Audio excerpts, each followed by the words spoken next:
ከእግዚአብሔር የታዘዘውን መከራ ለመቀበል የተዘጋጀ ሰው ንዑድ ክቡር ነው። ገዳማውያንም ንዑዳን ክቡራን ናቸው።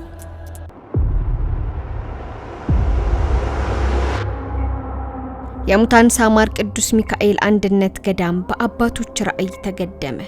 የሙታን ሳማር ቅዱስ ሚካኤል አንድነት ገዳም ህብረትና አንድነትን ለማስጠበቅ ትላንት ብለው በሐዘን የሚያወሱት ብዙ መከራን ማለፍ ይቻሉ የመነኮሳት ህብረት መገኛ ነው። አንዳንዴ ምግብ ታጣበት ሰዓት ቆሎም ንፍሮ ታጣበት ሰዓት ባዶ ጥረጭውን በዱጤ ይጠጣ ነበር።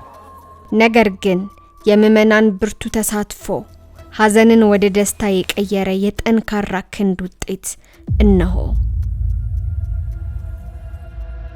የእናቶች በዓት ግንባታ፣ የእናቶች የተደራጀ የዕደ ጥበብ ተቋም ግንባታ፣ የሻማና የጧፍ ማምረት ስራ፣ የንዋያተ ቅዱሳትና የሸቀጣ ሸቀጥ ሱቅ፣ የእህል መጋዘን፣ ደረጃውን የጠበቀ የመጸዳጃ ቤት ግንባታ፣ 170 ሜትር የደረጃ መወጣጫ ግንባታ፣ ጊዜያዊ የሶላር ሲስተም ዝርጋታ፣ ከ8 ኪሎ ሜትር በላይ የሚሸፍን የመንገድ ስራ፣ የእናቶች የቤተ እግዚአብሔር ግንባታ እስከነ ሙሉ ግብአቶች።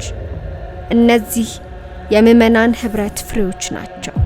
በቀጣይ ለገዳማውያን የግብርና ስራ አስፈላጊ የሆነው የመሬት ግዢ፣ የአባቶች በዓት ግንባታ፣ የቤተ እግዚአብሔር ግንባታ፣ የአባቶች የማምረቻ ሼድ ግንባታ፣ ለአካባቢው ምእመናን ብሎም ለገዳማውያን መገልገያ የሚሆን የአብነት ትምህርት ቤት ግንባታ፣ ከመጀመሪያ ደረጃ እስከ መሰናዶ ማስተማር የሚችል ትምህርት ቤት፣ ደረጃውን የጠበቀ ሆስፒታል ግንባታ፣ የውሃና የኤሌክትሪክ መስመር ዝርጋታ፣ የከብት እርባታና የወተት ተዋጽኦ ማምረቻ፣ ግዙፍ የሆነ የቅዱስ ሚካኤል ህንጻ ግንባታ ገዳማውያኑ ከምእመናን ጋር በጋራ ለመስራት ካቀዷቸው ስራዎች መካከል ዋና ዋናዎቹ ናቸው።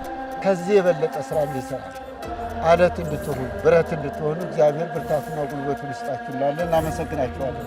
ትሩፋትን ማድረግ ለኛ ለክርስቲያን ቀላል ነገር አይምሰለን።